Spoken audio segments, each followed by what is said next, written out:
other. That was so nice. My knees are knocking. So what I've learned a long time ago from the people I've worked with, that you can do things with your knees knocking and your voice shaking. And that's what I'll be doing. I'll be doing this little talk right before the Secretary of Education today, with my knees knocking. And let me just tell you, apparently my talk is either going to be 5 minutes or 25 minutes, depending on when the Secretary arrives. So if you like my talk, that might be a bother to you, but if you don't like it, it could be over really quick. So, listen, let me tell you why we like the ARAMARK so much. Because, you know, now this is a talk for all of you folks out there that have been doing this work for a long, long time. You've been doing it when it wasn't fashionable, and you're now doing it when we're fashionable. We've been discovered. We're about to have our 15 minutes of fame, and isn't it great? But you did it through the Hope Six and the Choice and the Promise. We've had hope and promise and love and all that stuff. And we'll be doing it when everybody's forgotten all that and they're calling it something else. We'll still be doing it, won't we? Right.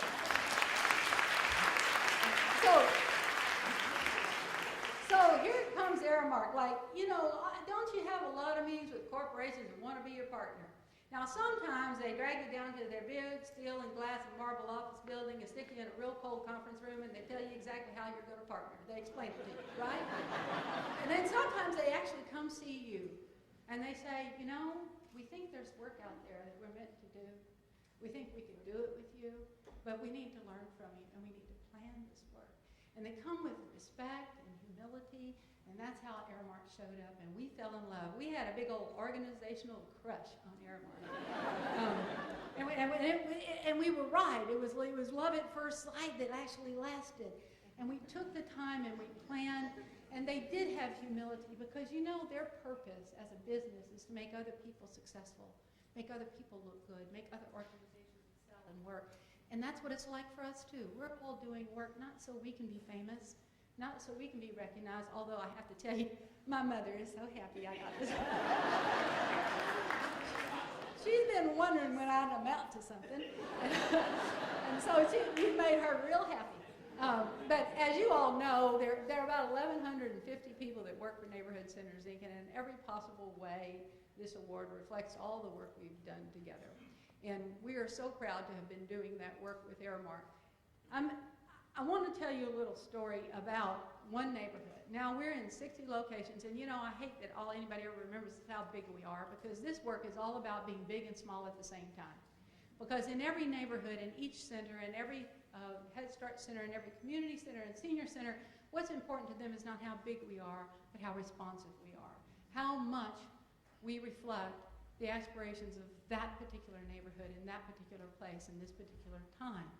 So about 7 years ago, we had done what all of us have done for a very long time. We had been trained to talk about every neighborhood in terms of its lacks, gaps, needs, wants, broken stuff. And we had this remarkable neighborhood in Houston called Gulfton. And in Gulfton, there was a brand new story emerging. Now, you all don't know this, I know, because people never know anything about Houston. You think Dallas is the biggest city in Texas, and it ain't. No. And besides, is there anybody here from Dallas? See, I knew it.